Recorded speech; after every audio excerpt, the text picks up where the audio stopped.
रात के ठीक 1:45 हुए थे और हमने गलती से उसे अपने कार में बिठा लिया, जिसका चेहरा कभी साफ दिखाई ही नहीं दिया। नमस्कार दोस्तों, आप देख रहे हैं पंकज के रहस्य। आज जो मैं आप सबके बीच में रहस्य लेकर आया हूँ, शायद उसे सुनने और देखने के बाद आप लोग की रूह तक कांप जाएगी। आप भी सोचने पर मजबूर हो जाएंगे कि क्या ऐसा हो सकता है। तो आप सब इस वीडियो को बहुत ध्यान से देखिए। हैदराबाद से श्रीशैलम की ओर जाने वाला सबसे लंबा सुनसान रास्ता रात में और भी डरावना हो जाता है। उस रात मैं और मेरा दोस्त रवि और उसका चचेरा भाई इमरान वापस घूमकर लौट रहे थे। आसमान में हल्की धुंध थी, सड़क बिल्कुल खाली थी और दूर दूर तक बस केवल हेडलाइट ही दिख रही थी। सब कुछ सामान्य चल रहा था। हंसी मजाक बढ़िया से घूमते हुए हम लोग बातें करते हुए कार में मौज मस्ती करते हुए आ रहे थे। तभी अचानक हमें सड़क के किनारे एक आदमी दिखाई पड़ता है और वह आदमी सफ़ेद कपड़ा पहना हुआ था, सिर अपना झुकाए हुए खड़ा था। बिल्कुल वह शांत खड़ा था, ऐसे मानो जैसे वह हमारा इंतजार कर रहा है। तो मैंने रवि से कहा कि रवि गाड़ी मत रोको, मुझे कुछ अजीब सा लग रहा है। लेकिन रवि ने जो है गाड़ी में ब्रेक लगा दिया और बोला कि हो सकता है भाई, शायद या कोई इंसान मुसीबत में हो या कहीं जाना हो, इसलिए या खड़ा हो, लिफ्ट मांग रहा हमसे। तो यह कहकर रवि ने जो है गाड़ी रोक दी उस आदमी के पास में, और गाड़ी रोकते ही दरवाज़ा खुला अपने आप। आदमी जो है बिना कुछ बोले गाड़ी के अंदर बैठ गया और उसके बैठते ही फिर हम लोग जो है गाड़ी लेकर के चल दिए। कुछ दूर तक गए, वह आदमी बिल्कुल शांत बैठा है, कुछ भी नहीं बोल रहा है। फिर थोड़ी देर में रवि ने पूछा, भाई आपको कहाँ जाना है? वह बिल्कुल चुपचाप बैठा है, अब भी नहीं बोल रहा है। फिर उसने धीमी आवाज़ में बोला कि मुझे आगे वाले मोड़ तक छोड़ दो। उसकी आवाज़ बिल्कुल समान थी, लेकिन सुनकर बहुत अजीब सा लगा। और जैसे जैसे हम आगे बढ़ते गए, वैसे वैसे गाड़ी के अंदर ठंडक बढ़ती गई। गाड़ी का एसी बंद था, फिर भी उसकी सांस से भाप निकल रहा था। इमरान ने पीछे वाले शीशे में देखने की कोशिश की और वह देख रहा है कि उस शीशे में उस आदमी का चेहरा दिख नहीं रहा है। शीशे में सिर्फ उसका कंधा और सफ़ेद कपड़ा दिख रहा था, चेहरा एकदम धुंधला जैसे दिख रहा था। और फिर मैं अपना मोबाइल निकाला और देखता हूँ कि मोबाइल में नेटवर्क गायब हो चुका था। और फिर वह आदमी बोला, भाई बस आगे मोड़ आने वाला है। और रवि ने गाड़ी धीमी किया और जिस जगह पर वह मोड़ आने वाला था वहाँ पर कोई मोड़ था ही नहीं, सिर्फ था वहाँ पर घना जंगल और कुछ भी नहीं था वहाँ पर। यह देखकर रवि ने जैसे ब्रेक लगाई, हम तीनों मिलकर एक साथ पीछे की तरफ पलटे और देखते ही हमारा होश उड़ गया। वह आदमी गाड़ी में से गायब हो गया था। सीट बिल्कुल खाली हो गई, जो कि अंदर से दरवाज़ा बंद था, खिड़की भी बंद थी। फिर भी वह आदमी मालूम नहीं कहाँ गायब हो गया। यह देखकर इमरान बिल्कुल घबरा गया और ज़ोर से चिल्लाया कि भाई यहाँ से जल्दी चलो, गाड़ी निकालो। और फिर रवि गाड़ी स्टार्ट किया, लेकिन गाड़ी स्टार्ट नहीं हो रही थी। अब हम लोग बहुत ज़्यादा घबरा गए। तभी हम लोग देख रहे हैं कि डैशबोर्ड में घड़ी चमक रही थी, टाइम हो रहा था 2:17। ठीक वही समय जब हमने उसे पहली बार देखा था। फिर थोड़ी देर बाद गाड़ी का इंजन स्टार्ट हो गया और हम लोग बिना पीछे देखे गाड़ी लेके तुरंत वहाँ से निकल दिए। सुबह जब हम हैदराबाद पहुँचे तो वहाँ हम जो है ढाबे पर रुककर एक बुजुर्ग आदमी से बात की। हमने इस बारे में बताया उसे, हमने उससे पूछा कि ऐसा सा यहाँ पर कुछ हुआ था क्या।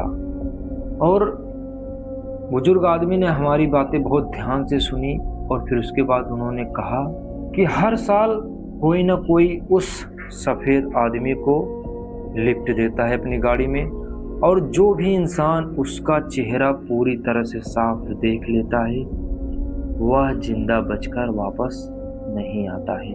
और इतना सुनकर हम तीनों बहुत ज़्यादा घबरा गए। हम तीनों एक दूसरे की ओर देखने लगे कि हम लोगों ने उसका चेहरा साफ नहीं देखा था या शायद देखा था।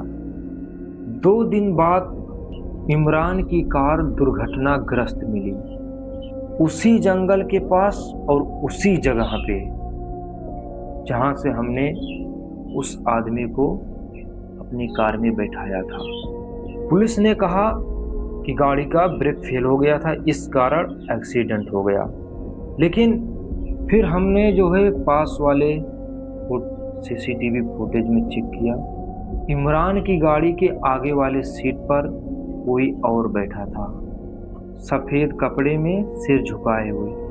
एक पल के लिए उस आदमी ने अपना चेहरा कैमरे की ओर घुमाया था और उसका चेहरा देखते ही मेरा तो होश ही उड़ गया।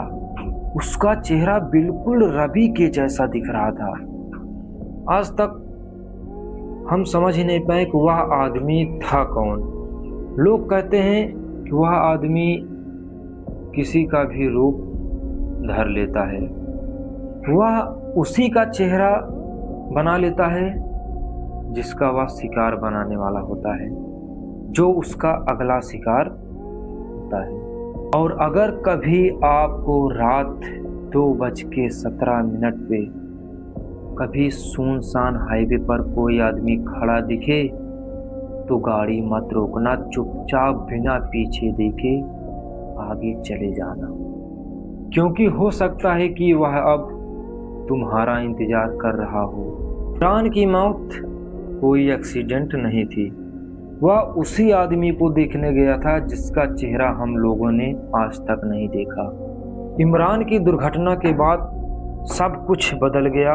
पुलिस ने केस को बंद कर दिया, यह लिखकर कि गाड़ी का ब्रेक फेल होने के कारण इमरान की मौत हो गई थी। लेकिन रवि ने हिम्मत नहीं हारी, वह चुप नहीं बैठा, वह बार बार सीसीटीवी फुटेज देखता रहा और हर बार वही दृश्य, इमरान की कार की आगे सीट पर कोई आदमी बैठा हुआ है सफ़ेद कपड़ों में और सिर झुकाए हुए, वही एक बार बार फोटो उसे दिख रही थी। फिर एक रात जो है रवि ने मुझे फ़ोन किया और उसकी आवाज़ काँप रही थी, ऐसा मानो जैसे वह कुछ जान गया हो, कुछ देख लिया हो, बहुत ज़्यादा डर रहा है। तो वह मुझे फ़ोन किया, मुझे बोला भाई तू अभी तुरंत मेरे घर आ जा। मैंने पूछा भाई बात क्या है, बताओ, इतना तू डरा हुआ क्यों है। नहीं, वो बोला नहीं पहले तू मेरे घर आ जा, मैं तुझे सब कुछ बताता हूँ, दिखाता हूँ।